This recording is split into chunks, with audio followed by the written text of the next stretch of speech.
sekarang kita masuk ke keterampilan menyimak. Keterampilan menyimak itu ada satu, menyimak aktif. Kalau menyimak aktif itu kita melakukan upaya untuk memfilter apa-apa yang kita dengarkan, benar atau tidaknya gitu kan, yang disampaikan oleh orang lain dengan pernyataan mereka, dengan kita memberikan pertanyaan, dengan bahasa tubuh yang mendukung. Misal nih, kita lagi mendengarkan orang lain cerita sama kita, curhat sama kita. Ketika kita, saya ataupun kalian mendengarkan cerita dari teman kalian, ada yang cerita, ih gue kesel nih gini, terus kan kita biasanya suka memberikan respon, masa sih emang dia gini ya gitu, misalnya seperti itu. Kalau kita memberikan pertanyaan untuk memverifikasi pernyataan yang dia sampaikan, berarti kita sudah melakukan proses menyimak gitu. Dan kadang kita melihat dari gestur tubuhnya yang oh iya meyakinkan nih gitu. Nah di situ biasanya itu nanti di dalam kegiatan menyimak aktif itu ada isinya yang kita pahami dan kita ingat informasinya, terus ada yang kita kritisi dan ada empati kita gitu. Terus di sini juga ada langkah menyimak.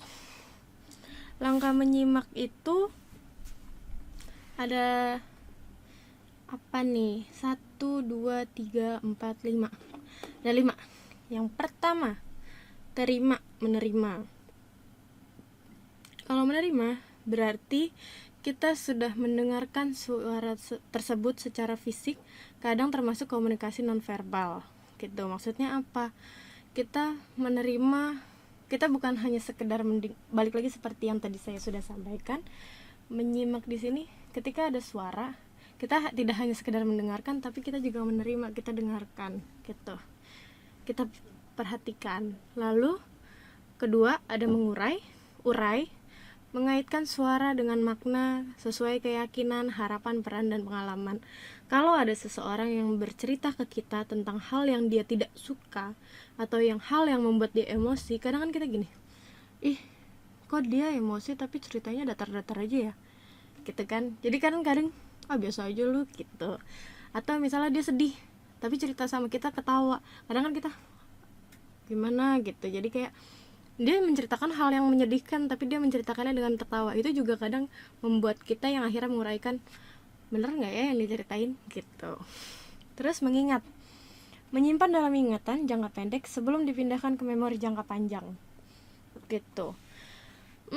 Misalnya kalau kita diberikan informasi kemarin kecelakaan di mana ya, yang tol itu tuh, tol Cipularang, yang kita udah inget kan, biasanya kita ingat dalam waktu jangka pendek. Terus nanti jangka panjangnya adalah ketika kita suatu saat kita melewati lagi tol Cipularang tersebut, akhirnya kita ingat, oh iya kemarin ada kecelakaan di sini. Dari mana? Kok tahu? Kemarin ngeliat berita. Itu berarti karena apa? Karena kita menyimak berita. Biasanya kita simpan untuk jangka pendek. Nanti jangka panjangnya efeknya adalah kita mengingat kembali apa yang kita dapatkan sebelumnya. Terus mengevaluasi pesan dengan menerapkan pemikiran kritis dan menilai kualitas bukti. Biasanya kita kan kalau misalnya mendapatkan cerita, makanya suka kita suka banyak yang menyebut dengan kata hoax ya kan. Kita biasanya kalau kita hoax itu adalah proses menyimak yang setengah-setengah. Apa sih maksudnya yang setengah-setengah? Itu jadi ketika kita mendapatkan suatu informasi, kita hanya mendengarkan sebagian tapi kita menyampaikan lagi gitu, tanpa kita mengevaluasinya, tanpa kita berpikir kritis, tanpa kita memberikan pertanyaan, tanpa kita memverifikasi betul atau tidak informasi yang disampaikan. Kadang kita suka menyampaikan yang disampaikan orang lain tanpa kita verifikasi, yang ternyata kebetulan itu adalah hal yang tidak kejadian. Makanya itu kadang disebut dengan hoax gitu. Terus kalau langkah menyimak berikutnya adalah tanggapi. Kalau kita sudah menyimak, kadang kan kita gini, kita curhat nih sama teman, ih gue bete deh sama ini. Kalau misalnya temennya cuma main handphone doang, gitu gitu kan. Kalau misalnya cuma cuma main handphone doang, gitu, kita lagi curhat, yang lawan bicara kita cuma diem doang, kita pasti mikirnya gini, nggak enak banget sih kalau misalnya lagi curhat didiemin gitu. Nah, itu sebenarnya bukan disimak, tapi cuma didengarkan gitu. Makanya beda teman mendengarkan sama teman curhat. Kalau teman curhat itu pasti dia menanggapi gitu. Oke. Jadi sejauh ini siapa yang sudah menjadi teman menyimak baik? Teman menyimak yang baik? Kalian? Saya? Kalau misalnya kalian mau menyimak sama saya mau menyimak, aduh belibet kan saya ngomongnya. Kalau misalnya kalian mau saya simak, mari datangi saya, curhat sama saya, nanti saya simak dengan baik-baik gitu. Gimana lagi? Nah, di sini ada cara meningkatkan keterampilan menyimak. Kita lihat cara meningkatkan keterampilan menyimak. Di sini kan ada, bisa dilihat lingkarannya ada berapa bagian, 1, 2, 3, 4, 5, 6, 7, 8, 9 Yang pertama, kalau kita mau dikatakan tingkat keterampilan menyimak kita semakin meningkat, yang pertama yang harus kita lakukan adalah kita harus memahami apa sih maksud informasi yang disampaikan oleh pembicara. Yang kedua, menghindari ketergesa-gesaan. Kalau kita mau menyimak suatu cerita, jangan dalam atau informasi, jangan dalam keadaan kita terburu-buru. Biasanya kalau dalam keadaan terburu-buru, kita hanya menyimak sebagian, karena kita hanya menyimak apa yang ingin kita dengarkan saja.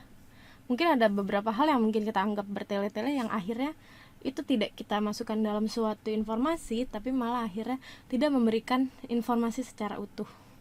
Nah, memahami maksud sendiri. Jadi ketika kita menyimak, kita bisa memahami hal tersebut apa sih pengaruhnya buat kita gitu. Terus memperhatikan perbedaan pemakaian bahasa. Kalau misalnya kita lagi menerima cerita orang lain, kadang kan ada, maksudnya perbedaan bahasa ini tidak hanya sekedar bahasa itu baik benar, baku tidak baku, bahasa Indonesia atau bahasa asing, tidak hanya sekedar itu, tapi dari bahasa yang disampaikan oleh pembicara yang melakukan kegiatan cerita atau yang memberikan informasi atau video atau gimana, kita bisa lihat, oh kalau misalnya dia menceritakan hal yang sedih, intonasinya dia seperti ini ya gitu. Dia menceritakan hal yang emosi, intonasinya dia seperti ini ya gitu. Terus menyadari prasangka sendiri. Kita harus tahu ketika kita menyimak, oh kok jadi gini ya. Jadi kita harus tahu kita punya prasangka atau tidak dari informasi yang sudah disampaikan orang lain. Memahami prasangka pembicara, jelas kalau dia menceritakan hal yang menyedihkan, berarti kita iya ya gitu. Kalau kita mulai memahami apa yang dia sampaikan dan kita ikut merasakan, berarti kita sudah mulai meningkatkan keterampilan menyimak gitu. Memeriksa fakta-fakta pembicara. Kadang ada beberapa, misal nih, saya lagi sebel sama orang lain, terus saya cerita sama kalian, pasti yang saya ceritakan itu hal-hal yang saya sebelin doang. Saya nggak akan menceritakan yang baik-baiknya itu. Jadi ketika kita dapat informasi dari orang lain, atau dari video, atau dari berita, atau dari tulisan gitu, jadi kita harus lihat. Tidak hanya subjektif sifatnya, kita hanya mendengarkan dari si pembicara doang, tapi kita mencari informasi tempat lain. Berarti itu kita sudah mulai meningkatkan keterampilan menyimak kita. Kita mencari tahu kebenarannya iya atau tidak gitu. Terus menyimak pembicara sampai selesai. Jelas, kalau misalnya orang lagi ngomong, saya lagi ngomong, atau orang lain lagi ngomong gitu sama saya, terus kita simak, dia belum selesai cerita tapi kita udah sorry ya ada telepon, sorry ya gue harus masuk kelas. Kita nggak dapat hasilnya, kita cuma bilang oh iya tadi dia cerita, tapi kita nggak tahu informasinya apa, kayak gitu. Terus yang terakhir ada memanfaatkan waktu menyimak sebaik-baiknya. Kita punya waktu berapa sih, terus kita sampaikan aja ke pembicara, gue punya waktu segini nih, lo mau cerita apa? Atau mungkin kalau lagi sibuk banget, kita punya waktu di waktu istirahat atau waktu mau tidur, kita bilang sama yang mau cerita sama kita, yang memberikan informasi kepada kita, sorry waktu gue cuma segini, lo cerita intinya deh sama gue gitu. Di sini ada dua jenis menyimak. Yang satu menyimak ekstensif. Yang kedua ada menyimak intensif. Nah, apa sih menyimak intensif sama ekstensif itu? Kalau menyimak intensif berarti kita menyimak suatu informasi dengan kritis, konsentrasi, kreatif, eksplorasi, interogasi, selektif. Kalau ekstensif kita menyimak cuma secara pasif, estetik, sekunder, dan sosial. Gitu. Sekian materi menyimak. Apakah ada pertanyaan dari teman-teman semuanya? Kalau misalnya ada pertanyaan, bisa kita bahas di dalam forum atau kita bahas dalam tatap muka mungkin ya, gitu, materi pengayaan. Sekian materi ini. Terima kasih telah memperhatikan video online ketiga dengan materi keterampilan menyimak. Wabillahi taufiq wal hidayah. Wassalamualaikum warahmatullahi wabarakatuh.